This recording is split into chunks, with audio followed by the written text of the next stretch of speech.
We have so many unanswered questions yet. What the environmental impact is. We do listen to the locals. We need to listen to the locals. What the national security risks are.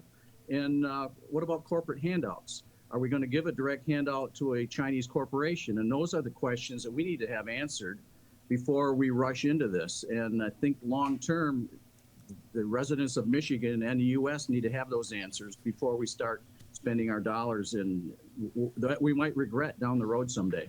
Sir, you're asking a lot of very good questions, but the fact is you are rushing into this. Your state is rushing into this. Lawmakers in your state are moving now because the Biden administration has said they're not going to wait. The Biden administration is saying they want to move now. What can you do to start to answer big questions on national security, big questions on who's getting your taxpayer dollars? Because it seems to me that this is going to move forward headlong unless you can do something right now.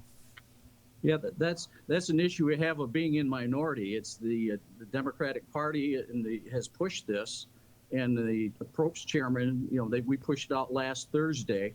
And like I said, we still don't have a lot of our environmental questions answered. To me, that's our number one priority is the environmental impact it could have on the state and the U.S. A lot of people need to understand in Michigan, we sit on 20% of the world's fresh water. To me, that's a national security issue. And I think we need to have the studies going forward from the EPA and the state Eagle, or the old DEQ. We need to have our questions answered before we move forward on just giving the Gotion property project a go-ahead or a check from the taxpayers of Michigan. You're hitting on a point that I wanted to touch on, that the whole point of EVs that we've heard from the federal administration is to help the environment. Why wasn't an environmental impact study done if that's the whole point of going to EVs? Yep, that's the questions that we're asking as well. And we'd like to have those questions answered before they move ahead with this.